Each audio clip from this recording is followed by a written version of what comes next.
నమస్తే. Shaft academy of media arts editing కోర్స్కి స్వాగతం. నేను డాక్టర్ చిలకమర్రి నటరాజ్. మనం ఈ ఎడిటింగ్ కోర్స్లో డిఫరెంట్ మాడ్యూల్స్లో ఒక్కొక్క సబ్జెక్ట్ని ఎలాబరేటెడ్గా డిస్కస్ చేసుకుంటూ వస్తున్నాం. స్టార్టింగ్లో హిస్టరీ ఆఫ్ ఫిలిం మాట్లాడుకున్నాం. దాంట్లో మళ్ళీ ఎడిటింగ్ బేస్గా ఫిలిం హిస్టరీని మాట్లాడుకున్నాం. ఆ తర్వాత ప్రాసెస్ ఆఫ్ ఎడిటింగ్ ఏమిటి, పాతకాలంలో ఎలా ఉండేది, ఫిల్మ్ ఎడిటింగ్ ఎలా చేసేవాళ్ళు, తర్వాత మోడర్న్ సిస్టమ్ వచ్చిన తర్వాత రివర్స్ టెలి అంటే ఏంటి, ఆ తర్వాత వీడియో ఎడిటింగ్ చేసే ప్రాసెస్ ఏంటి, వాటన్నిటిని మాట్లాడుకుంటూ ఒక్కొక్క సబ్జెక్ట్ని ఎలాబరేటెడ్గా డిస్కస్ చేసుకుంటూ ట్రాన్సిషన్ ఎఫెక్ట్స్ అనే పార్ట్లోకి వచ్చాము. ఈ ట్రాన్సిషన్ ఎఫెక్ట్స్లో ఏమేమి ట్రాన్సిషన్స్ ఉంటాయి అనే బేస్లో కట్, దాని గురించి మాట్లాడుతూ కొన్ని కట్కి సంబంధించిన ఎలిమెంట్స్ని ఇంతకుముందు ఒక మాడ్యూల్లో డిస్కస్ చేసుకున్నాం. మరికొన్ని కట్కి సంబంధించిన ఎలిమెంట్స్ని ఇప్పుడు డిస్కస్ చేసుకోవడానికి ట్రై చేద్దాం.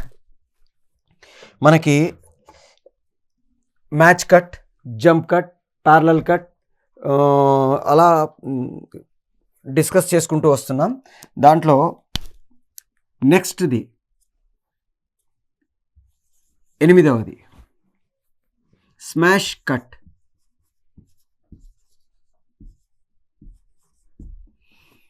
స్మాష్ కట్ అంటే రెండు షాట్స్ పక్కన పెట్టినప్పుడు మొదటి షాటు రెండో షాట్కి ఆ స్వీప్ లాగా అనిపించి జర్క్ వచ్చి ఇది ఏం జరిగిందో అర్థమయ్యే లోపల నెక్స్ట్ షాట్ కట్ లాగా వస్తే దాన్ని మనం స్మాష్ కట్ అంటాం. జనరల్గా వైప్ చేసినప్పుడు ఒకటి ఇట్లా బ్లాస్ట్ అయిపోయి పక్క షాట్ ఉన్నట్టు ఉంటుంది. అలాంటి వాటిని మనం స్మాష్ కట్ అంటాం. అంటే ప్రేక్షకుడికి ఒక చిన్న జర్క్, షాక్ లాగా అనిపించి వస్తే దాన్ని మనం స్మాష్ కట్ అంటాము. నెక్స్ట్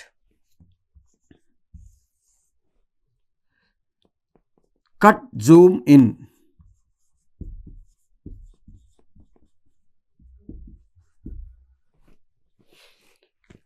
జనరల్గా మనం షూట్ చేసేటప్పుడు జూమ్ షాట్స్ చేస్తాం. చేసిన తర్వాత అది మొత్తం జూమ్ చేసి ఆ ఆబ్జెక్టును చూపించడానికి పట్టే టైము మళ్ళీ దాన్ని మనము ప్రొజెక్ట్ చేసేటప్పుడు చూపించాలంటే ఒక్కొక్కసారి చాలా టైం తీసుకుంటుంది. ఉదాహరణకి ఫ్రేమ్ సైజ్ ఇక్కడి నుంచి ఇంతకు వెళ్ళడానికి జూమ్ చేసే ప్రాసెస్లో ఒక్కొక్కసారి 3 to 4 minutes తీసుకుంటుంది. ఈ 4 నిమిషాలని నేను చూపించాను అనుకోండి, ఎంత టైం పడుతుంది? అందుకని ఏం చేస్తాము, ఈ మొత్తాన్ని నేను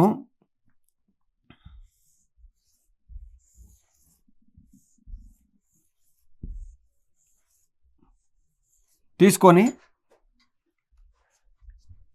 ఒక 10 seconds చొప్పున ముక్కలు చేసుకొని 10 seconds ఇదంతా ఒక 3 minutes అనుకుందాం. అంటే 180 seconds. ఈ 180 secondsని నేను బ్రేక్స్ చేసుకొని ఒక 10 seconds, ఒక 30 seconds తీసేసి మళ్ళీ ఒక 10 seconds, మళ్ళీ 30 seconds తీసేసి మళ్ళీ ఒక 10 seconds, మళ్ళీ ఒక 30 seconds తీసేసి మళ్ళీ అట్లా చేశాను అనుకోండి. అంటే మొత్తం ఇక్కడి నుంచి ఇలా వెళ్తున్న దాన్ని ఇక్కడి నుంచి చూపించా, మధ్యలోది కట్ చేసి తీసేసా, మళ్ళీ ఇక్కడ కట్ చేసి తీసేసా. అట్లా ఒక 3-4 షాట్స్లో అంటే 10 into 3 అంటే 30 seconds. అంటే దాదాపుగా 180 secondsని నేను 30 to 40 secondsకి అంటే 3 to 4 షాట్స్లోకి నేను కట్ చేసి జూమ్ చేయడం ద్వారా జూమ్ అయిన ఫీలింగు కలుగుతుంది. ఎట్ ది సేమ్ టైం దాని మధ్యలో ఉండే ఆ గ్యాప్స్ అన్నీ కట్ అయిపోయి టైం మనకి 180 seconds 30 to 40 secondsలోకి వచ్చేస్తుంది. మీకు బెస్ట్ ఎగ్జాంపుల్స్ దీనికి ఇంగ్లీష్ సినిమా నుంచి ఒకటి, తెలుగు సినిమా నుంచి ఒకటి చెప్పుకుందాం. ఇంగ్లీష్ సినిమా మమ్మీ రిటర్న్స్ సినిమాలో అలెక్స్ నుమోనను అతను హెమోర్టస్ ఇద్దరు అమ్మాయిని, హీరోయిన్ని చంపేసి లోపలికి వెళ్ళిపోగానే హీరో పరిగెత్తుకుంటూ వెళ్తాడు. అతని బావమరిదిని పిల్లాన్ని దూరం తీసుకుపోమంటాడు. ఆ అమ్మాయిని పట్టుకొని ఇలా కూర్చుంటాడు. అమ్మాయి చనిపోతుంది. పిరమిడ్ పై నుండి ఈ షాట్ని జూమ్ చేస్తారు. అంటే ఆల్మోస్ట్ అక్కడ దాకా జూమ్ చేయడానికి మనకి ఒక 3 to 4 minutes టైం తీసుకుంటారు. స్లోగా పిరమిడ్ హైట్ ఎంత ఉంటుంది? దాదాపు 700-800 అడుగులు ఉంటుంది. ఆ 700-800 హైట్లో కెమెరా పెట్టి కిందెక్కడో నేల మీద ఉన్న అతను వాళ్ళిద్దరిని, హీరోయిన్ ఇద్దరిని షూట్ చేస్తారు. అలా స్లోగా జూమ్ అవుతుంది. దాన్ని కట్ చేసి మనకి ఎక్కడో లాంగ్లో వాళ్ళిద్దరు పడుకుంది, వాళ్ళిద్దరు అతను కూర్చొని ఉన్నాడు, అమ్మాయి పడుంది. మొత్తం ఇక్కడంతా వస్తువులు అవి ఇవి అన్నీ ఉన్నాయి. పెద్ద వైడ్ షాట్ ఇది. దాని నుంచి కట్ మళ్ళీ ఇంకొంచెం దగ్గరికి, మళ్ళీ ఇంకొంచెం దగ్గరికి, లాస్ట్కి అమ్మాయి అతని ఒళ్ళో చనిపోయింది, పట్టుకున్నాడు. మొత్తం కట్ చేసుకుంటాం. దీనివల్ల టైం ఎఫెక్ట్ అలాగే ఉంటుంది, కానీ టైం సేవ్ అవుతుంది. దాన్ని మనం కట్ జూమ్ ఇన్ అంటాము. సేమ్ మనకి ఒక్కడు సినిమాలో సాహసం పాటప్పుడు అక్కడెక్కడో దూరంగా రోడ్డు మీద వీళ్ళ వెహికల్ ఉంటుంది. ఆ వెహికల్ ఇలా వచ్చేదాకా ఇక్కడ మనకి కెమెరా పెట్టుకొని షూట్ చేసేసుకుంటాం.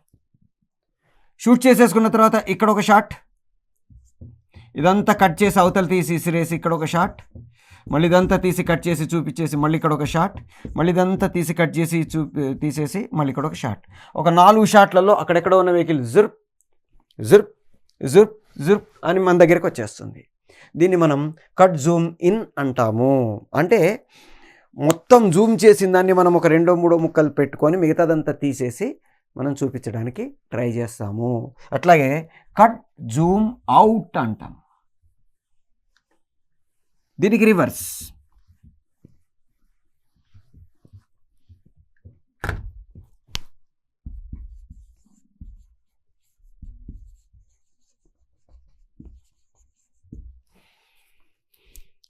కట్ జూమ్ ఇన్ అనేది ఇక్కడి నుంచి ఇటు వెళ్తే, కట్ జూమ్ అవుట్ అనేది అక్కడి నుంచి రివర్స్లో వస్తాం. దగ్గర చూపించాం, సప్ సప్ సప్ సప్. మనకి జాకీ చాన్ గారి సినిమా హూ యామ్ ఐ అని ఉంటుంది.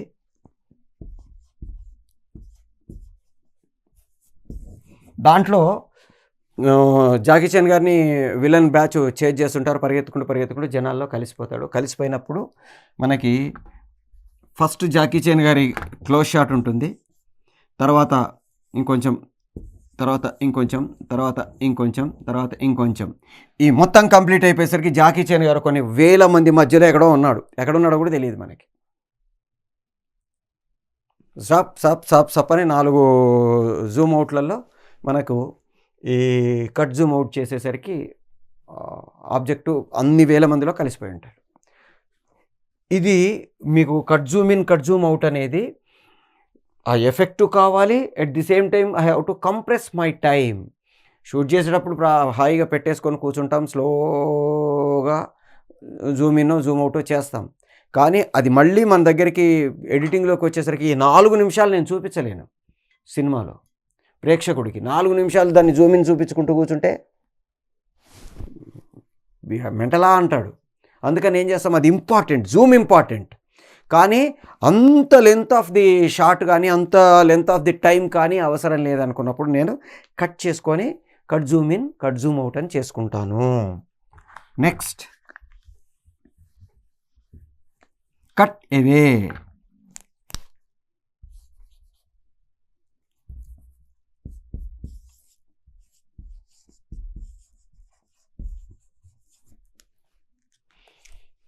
ఇది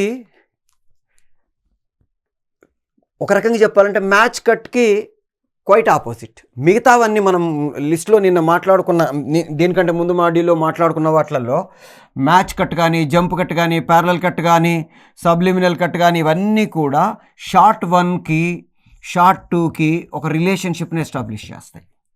షార్ట్ 1 షార్ట్ 2లో పార్ట్ కానీ, షార్ట్ 2 షార్ట్ 1లో పార్ట్ కానీ, లేదా షార్ట్ 1 షార్ట్ 2కి మధ్యలో ఉండే ఆ ప్యారలల్ రిలేషన్షిప్ కానీ, క్రాస్ రిలేషన్షిప్ కానీ, జంప్ రిలేషన్షిప్ కానీ, ఇట్లా ఒక పర్టికులర్ రిలేషన్షిప్ ఉంటుంది. కట్ అవే అంటే 2 షార్ట్స్ని, షార్ట్ 1ని షార్ట్ 2ని పక్కనే ప్లేస్ చేస్తున్నాం, కానీ ఇది వేరే సీన్కు లేదా వేరే సీక్వెన్స్కు సంబంధించింది, ఇది వేరే సీన్కి వేరే సీక్వెన్స్కు సంబంధించింది.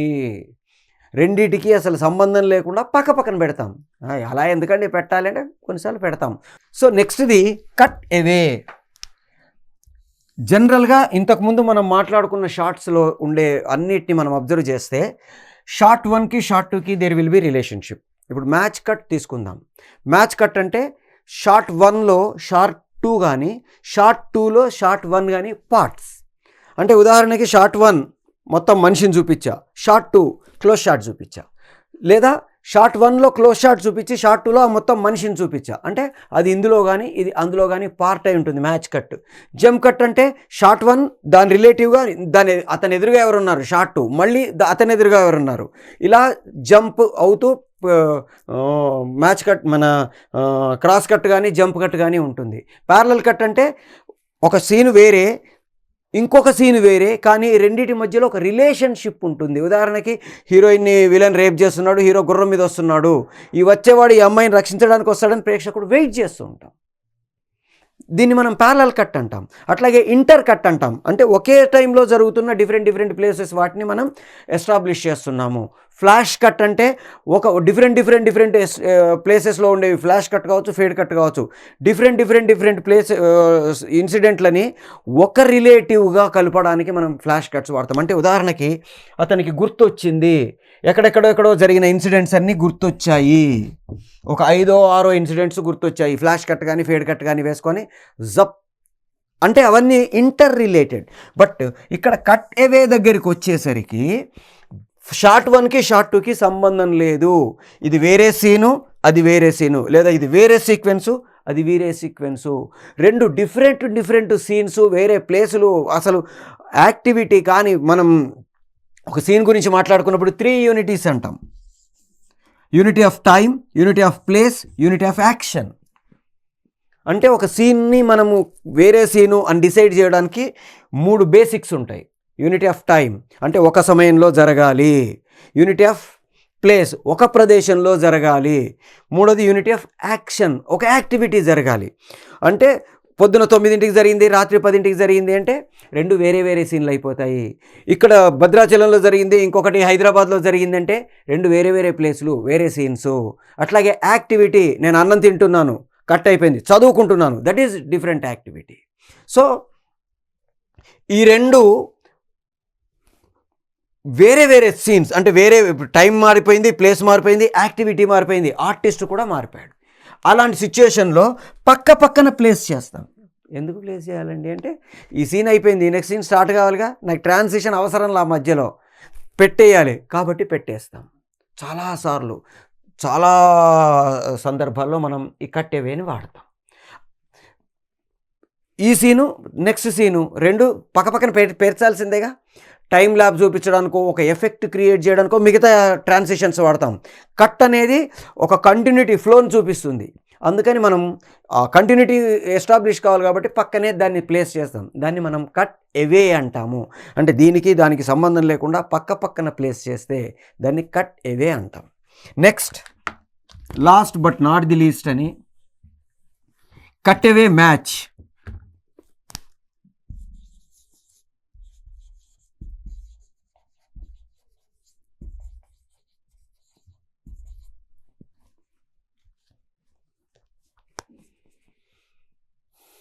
సేమ్ 2 వేరే షాట్సే పక్కన ప్లేస్ చేసాం. కానీ ఈ రెండింటిని మనం ఒక సింక్రనైజ్లో మ్యాచ్ చేస్తే దాన్ని మనం కట్ అవే మ్యాచ్ అంటాము. అయితే ఒక కండిషన్ ఏంటంటే ఈ కట్ అవే మ్యాచ్ చేయాలంటే దర్శకుడు, ఎడిటరు, షూటింగ్ టైము, సినిమాటోగ్రాఫర్తో కలిసి పర్ఫెక్ట్గా ప్లాన్ చేసుకొని షూట్ చేస్తే తప్ప ఈ కట్ అవే మ్యాచ్ చేయలేము. ఎందుకంటే స్క్రిప్ట్లోనే దీన్ని ప్లాన్ చేసుకొని మనం షూట్ చేసుకోవాలి. షూటింగ్ టైంలో దీన్ని ప్లాన్ చేసుకొని మనం షూట్ చేసుకోవాలి. అంతే తప్ప ఎడిటింగ్ టైంలో నేను చేసుకుంటాను అంటే కుదరదు. ఏంటంటే షార్ట్ 1, షార్ట్ 2 2 కట్ అవే. ఇది వేరే షాటు, ఇది వేరే షాటే. కానీ ఈ షార్ట్ సైజు, ఈ షార్ట్ మోడలు, ఈ షార్ట్ తాలూకు యాక్టివిటీ ఇక్కడ కంటిన్యూ అవుతుంది.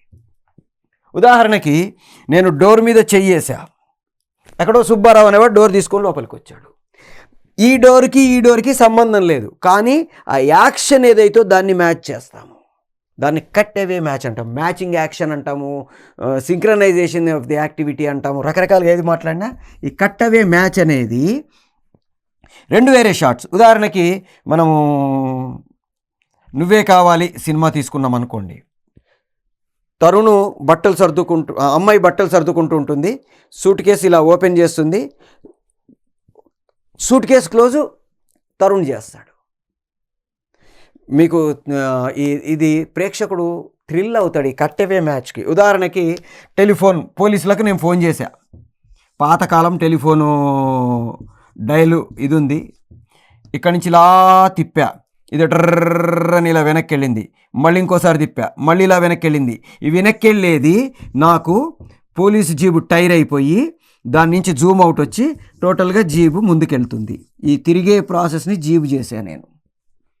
షూటింగ్లో ఆ డైల్ ఏదైతే రింగ్ ఉందో అది ఇలా తిరిగి వెనక్కి వెళ్ళింది, దాని కంటిన్యూషన్ యాక్షన్లో నేను పోలీస్ జీబుని సింక్ చేసి పర్ఫెక్ట్గా నేను ప్రేక్షకుడిని థ్రిల్ చేస్తా. అయితే కండిషన్ ఏంటంటే షూటింగ్ టైంలో దీని సైజు జీబు సైజు రెండు సమానంగా మ్యాచ్ అవ్వాలి.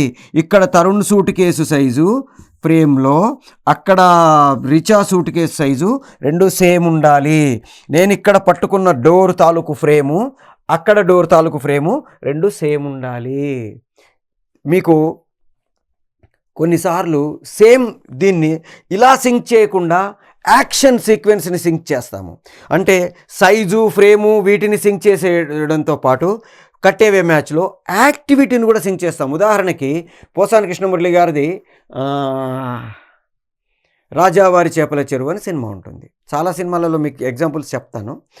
రాజావారి చేపల చెరువు సినిమాలో మణికిరణ్ అనే ఒక ఆర్టిస్టు ఒక అమ్మాయిని రేప్ చేస్తాడు. అతని కోసం పోసాని కృష్ణమురళి గారు వెతుకుతూ రోడ్డు మీద కనబడితే అతన్ని తీసుకొని ఒక తంతాడు. కట్ చేస్తే ఆ తన్నిన అబ్బాయి వచ్చి ఇక్కడ లాకప్లో పడతాడు.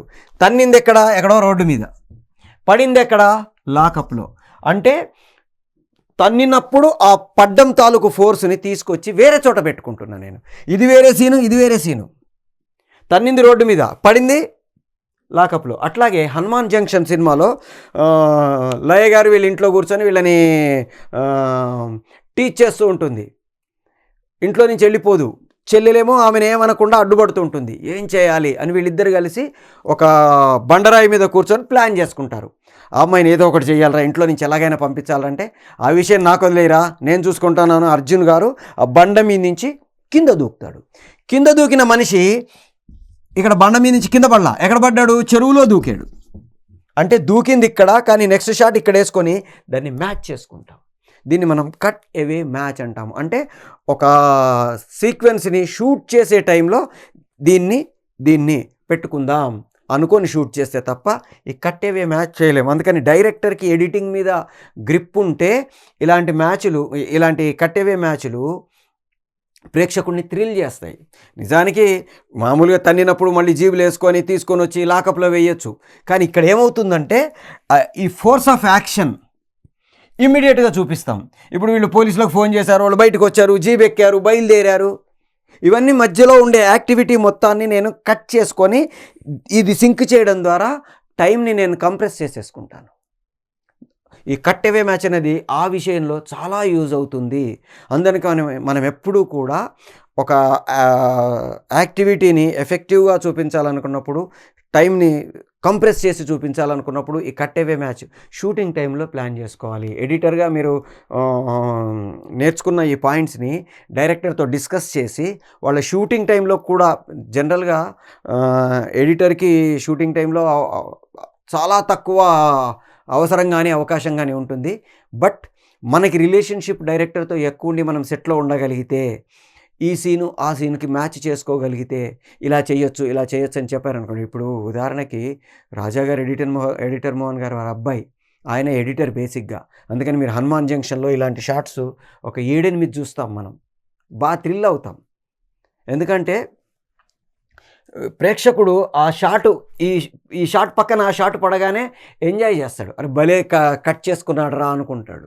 ఆ థ్రిల్లు, ఆ ఎగ్జైట్మెంటు, ఫీలింగ్ ఇవ్వడం కోసం ఈ కట్ అవే మ్యాచ్‌ని మనం ఎక్కువ యూజ్ చేస్తుంటాం. సో, ఇవన్నీ మనం కేవలం కట్ అంటే 2 షాట్స్‌ని పక్కన పెట్టి రెండిటి మధ్యలో ఏ రకమైన ట్రాన్సిషన్ ఎఫెక్ట్ లేకుండా జస్ట్ పక్కన ప్లేస్ చేసేస్తే మనం దాన్ని కట్ అంటాం అనుకున్నాము. ఈ కట్ అనేది ఎనీ ట్రాన్సిషన్ అంటే అదర్ ట్రాన్సిషన్స్ ఎఫెక్ట్స్ లేకుండా ప్రేక్షకుడికి ఒక ఫ్లోని, ఒక కంటిన్యూటీని, ఒక త్రూని చూపించడం కోసం మనం ఈ కట్‌ను వాడతాము. దీని తర్వాత ఇంకా రకరకాల ట్రాన్సిషన్ ఎఫెక్ట్స్ ఉన్నాయి. మిగతా ట్రాన్సిషన్ ఎఫెక్ట్స్ గురించి మనం ఇంకొక మాడ్యూల్‌లో డిస్కస్ చేసుకోవడానికి ట్రై చేద్దాం. మనకి షాఫ్ట్ అకాడమీ డిఫరెంట్ కోర్సెస్‌ని ఆఫర్ చేస్తుంది. మీరు ఎట్లాగైతే ఇప్పుడు ఎడిటింగ్ కోర్స్ నేర్చుకున్నారో అట్లాగే ఇంకా డిఫరెంట్ కోర్సెస్ సినిమాటోగ్రఫీకి సంబంధించి, యాక్టింగ్‌కి సంబంధించి, డైరెక్షన్‌కి సంబంధించి, స్క్రీన్ ప్లేకి సంబంధించి, ఫిల్మ్ మేకింగ్‌లో చాలా కోర్సెస్ ఉన్నాయి. అంతేకాకుండా అసలు ఫిల్మ్ ఇండస్ట్రీలో ఉండే major 3 wings film making, animation and fine arts. ఈ 3 ఫిల్మ్ ఇండస్ట్రీకి చాలా అవసరమైన సబ్జెక్ట్స్.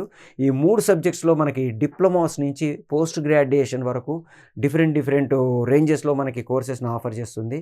అది కూడా అతి తక్కువ ఫీజులతో మనకి Potti Sriramulu Telugu university, Annamalai university, Krishna university లాంటి యూజీసీ రికగ్నైజ్డ్ యూనివర్సిటీస్ యొక్క అఫిలియేషన్ తోటి, అథెంటిక్ సిలబస్ తోటి మనకి కోర్స్‌ని ఆఫర్ చేస్తుంది. ఒక సబ్జెక్ట్ నేర్చుకుంటే మనం టాలెంటెడ్ అవుతాము.